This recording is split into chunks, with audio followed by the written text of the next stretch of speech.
Hello students, welcome back to my channel trigno physics. पिछली 4-5 lectures में हमने differentiation और इंटीग्रेशन के बारे में डिस्कस किया था, जिनका यूज फिजिक्स में होता रहता है। आज हम उन्हीं का use equations of motion find out करने में करेंगे। हालांकि मैं इक्वेशंस ऑफ मोशन आपको 2 मेथड से पहले ही करा चुका हूं, लेकिन आज थर्ड मेथड से देखिए। चलिए स्टार्ट करते हैं equations of motion, lecture number 18। देखिए, equations of motion by calculus method. Calculus method का मतलब वही हो गया कि इसमें इंटीग्रेशन और डिफरेंशिएशन का यूज होना होता है। ठीक है। Let an object is moving with acceleration A. एक ऑब्जेक्ट है जो मूव कर रही है, एक्सेलरेशन ए से। Its initial velocity and displacement be u and x naught respectively at instant t equal to 0। t equal to 0 पर जो उसकी वेलोसिटी है वो u है और उसका जो डिस्प्लेसमेंट है वो x नोट है। After time t its final velocity and displacement become v and x respectively। Velocity time relation, क्योंकि ये लैंग्वेज जो है तीनों इक्वेशंस में सेम रहनी, इसको पहले नोट कर दिया है मैंने। और ये हो गया वेलोसिटी टाइम रिलेशन, यानी फर्स्ट इक्वेशन ऑफ मोशन। देखिए कैसे करते हैं, यहां पर लिख लेते हैं by definition of acceleration. Acceleration की जो डेफिनेशन होती है a equal to dv upon dt। ठीक है। इंस्टेंटेनियस एक्सेलरेशन भी लिख सकते हैं। क्रॉस मल्टीप्लाई कर लीजिए, dv इज इक्वल टू आ गया है a dt। Integrating on both sides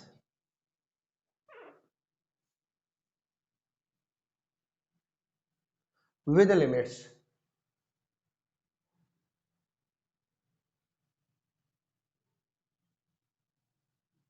ठीक है, करिए इंटीग्रेट dv a dt। आप थोड़ा ध्यान दीजिए, जब लिमिट्स का यूज कर रहे हैं तो यहां पर आप लोगे लोअर लिमिट, यानी इनिशियल हो गया u, फाइनल हुई v। यहां पर t इक्वल टू 0 था और t टाइम के बाद उसकी वेलोसिटी v हो जाती है। चलिए इसको इंटीग्रेट करने के लिए क्या करेंगे, यहाँ 1 dv u v, this is a बाहर आ गए, यहाँ हो गया 1, यहाँ हो गया 0 से t लिमिट हुई dt। क्लियर है। अब हम क्या करते हैं, अगर इंटीग्रेशन करें इसका, 1 का क्या होता है x होता है, लेकिन v के रेस्पेक्ट में है तो v हो जाएगा। ये हुई लोअर लिमिट, ये हुई upper limit, is equal to यहाँ पर t का 1 का t हो गया है, और ये हुई आपकी लोअर लिमिट और ये होगी अपर लिमिट। ये इस पर आ जाइए आप, पहले अपर लिमिट पुट करिए, v माइनस, फिर माइनस आता है, v के प्लेस पे पहले अपर लिमिट, यानी v के प्लेस पे जब v पुट करोगे तो v ही रह जाएगा, और फिर लोअर लिमिट पुट करोगे तो v के प्लेस पे u हो जाएगा is equal to a। t के प्लेस पे t पुट करिए, upper limit minus lower limit, और सिंप्लीफाई करके आपके पास आ गया है v is equal to u plus a t. ये हो गई है फर्स्ट इक्वेशन ऑफ मोशन, या यूं कह सकते हैं वेलोसिटी टाइम रिलेशन।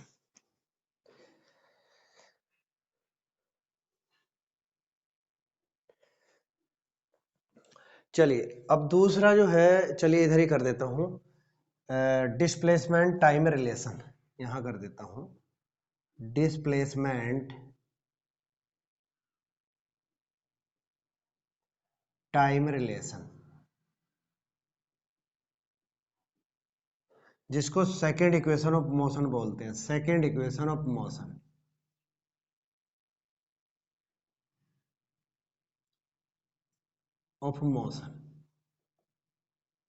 ठीक है। अब देखिए, यहाँ डेफिनेशन यूज की थी एक्सेलरेशन की, यहाँ डेफिनेशन यूज करेंगे किसकी, वेलोसिटी की डेफिनेशन यूज करते हैं। बाय डेफिनेशन ऑफ वेलोसिटी,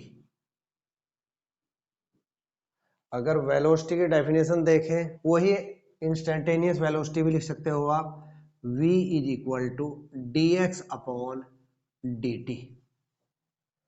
फिर वही क्रॉस मल्टीप्लाई करिए, क्रॉस मल्टीप्लाई करोगे तो D X is equal to आ गया वी डी टी। क्लियर है। अब यहां पर फिर वही integrating, integrating on both sides with limits. Clear है। चलिए इंटीग्रेट करिए, d x this is equal to v d t, और ये हो गया आपका। फिर वही बात आ जाती है, यहाँ पर क्या आ गई कि यहाँ लोअर लिमिट यानी इनिशियल डिस्प्लेसमेंट यानी एक्स नोट आ गया, और यहाँ पर आ गया आपका एक्स, और यहाँ t इक्वल टू जीरो से t इक्वल टू क्या आ गया, sorry t equal to zero नहीं से t ही आ गया, टाइम t लिया जाता है। ठीक है। अच्छा यहाँ पर क्या करते हैं, ये हो गया एक्स नोट, ये हो गया एक्स, ये हो गया वन डी एक्स। अच्छा हम जानते हैं v की जो वैल्यू होती है, जो पहले इसमें सोल्व की है, वो होगी u प्लस ए टी। तो यहाँ पुट कर देंगे u plus a T D T. ठीक है। अगर आप इसका इंटीग्रेशन करेंगे तो आएगा x, और ये हो गई आपकी लोअर लिमिट, ये अपर लिमिट, और अगर u का करेंगे तो u बाहर आ जाएगा, यहाँ 1 बचेगा, 1 का क्या हो जाएगा t प्लस ए, टी का करोगे तो क्या आएगा यहाँ पर t की पावर 1 प्लस 1 अपॉन 1 प्लस 1, यानी डायरेक्ट कर दिया मैंने, क्या आ जाएगा यहाँ पर 2 अपॉन 2। और भैया ये हो गई आपकी लोअर लिमिट, और ये हुई अपर लिमिट। ठीक है। अब आप पहले इसमें क्या करिए, अपर लिमिट पुट करिए, हुआ x minus x note, x की जगह पहले अपर लिमिट, फिर बीच में माइनस आता है, फिर लोअर लिमिट। ऐसे ही यहाँ पर t पुट करेंगे, t के प्लेस पे U T plus a T square upon 2 आ गया, पहले अपर लिमिट पुट कर दिया आपने, माइनस फिर यहाँ पुट करोगे तो जीरो प्लस ये भी जीरो हो गया। ठीक है। यहाँ पर लिखेंगे आफ्टर टाइम टी डिस्प्लेसमेंट जो होता है उसको हम x माइनस एक्स नोट को s ले लेते हैं। मतलब ये एक्चुअली एक बीच की मोशन में से लिया है, x naught time t equal to zero से और टाइम t तक लिया है, यानी ऐसा हो सकता है, ऐसा कंसिडर कर सकते हैं कि ऑब्जेक्ट कहीं से चली आ रही थी, लेकिन हमने पर्टिकुलर यहाँ से यहाँ तक ले लिया है। तो यहाँ पर इसका डिस्प्लेसमेंट जो है एक्स नोट था, और टाइम क्या था जीरो था, और यहाँ पर टाइम t था, और यहाँ x था। तो इसको वैसे तो पीछे से चली आ रही, इसलिए अगर इसका x माइनस एक्स नोट किया जाए, यानी ये वाला डिफरेंस, इसको कहा गया है s, तो इसलिए इसको s लिखा है। तो यहाँ पर आप s लिख देंगे, s इज इक्वल टू, ये सोल्व किया तो ये आगे U T plus half A T square, ये हो। ठीक है।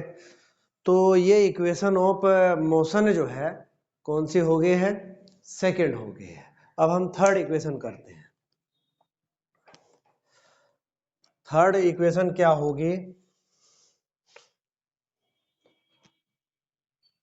चलिए इसी में देख लेता हूं यहीं पर।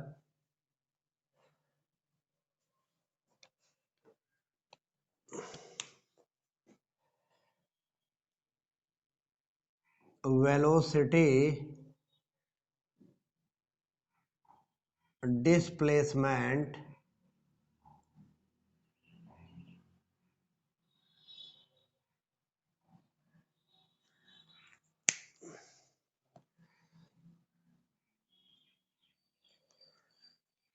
एक मिनट,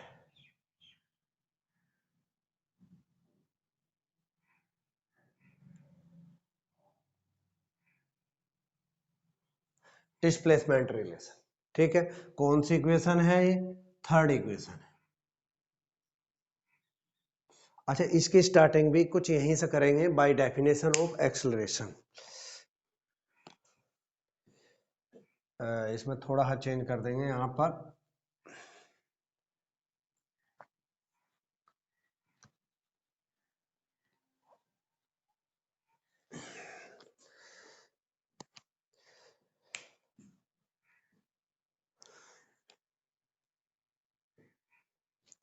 चलिए, यहाँ पर a इक्वल टू, इसको लिख सकते हैं dv upon dx into dx upon dt।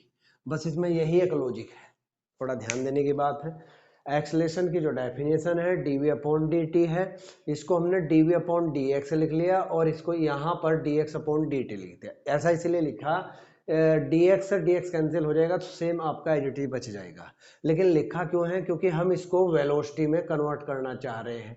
क्यों कन्वर्ट करना चाह रहे हैं? इस डिस्प्लेसमेंट, इसको टाइम को हटाना चाह रहे हैं, यहाँ से टाइम रिमूव करना चाह रहे हैं। क्यों रिमूव करना चाह रहे हैं? क्योंकि रिलेशन हमें वेलोसिटी और डिस्प्लेसमेंट के बीच निकालना है। तो टाइम को रिमूव करने के लिए ये dx अपॉन dt किया है और इसको बोलते हो आप वेलोसिटी। देखो यहाँ पर वेलोसिटी बोल रखा है, तो यहाँ पर लिख देंगे a is equal to dv upon dx into v। Clear है? इसको अगर हम थोड़ा अरेंज करें तो ये हो गया v dv is equal to a dx। Clear है? चलिए, अब यहां पर इंटीग्रेटिंग ऑन बोथ साइड्स, वही स्टेप है आपका, इंटीग्रेटिंग ऑन बोथ साइड्स, ठीक है, विद लिमिट्स। ठीक है, तो यहां पर क्या हो गया, v dv is equal to, a बाहर ले लिया है, ये हो गया आपका यहाँ 1 dx। अच्छा, थोड़ा ध्यान देने की बात है, अब वही इनिशियल वाली बात करेंगे। तो इनिशियल में जो डिस्प्लेसमेंट था वो x नोट था और ये यहाँ पर आफ्टर टाइम t आपका x हो गया है। या इनिशियल वेलोसिटी u थी और यहाँ पर v थी।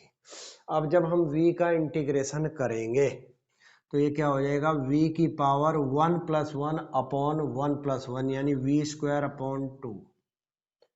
ठीक है, और ये हो गया u और ये हो गया v, this is equal to a। 1 का हो गया x और यहाँ पर भैया ये हो गया x नोट से लिमिट हुई x। अब आप लिमिट अगर पुट करें तो ये आएगा v square upon 2 minus u square upon 2 is equal to a x minus x naught. ठीक है, तो ये वाली कंडीशन यहां भी अप्लाई होगी। यहां लिख देता हूं मैं आफ्टर टाइम t, यहां t छूट गया है,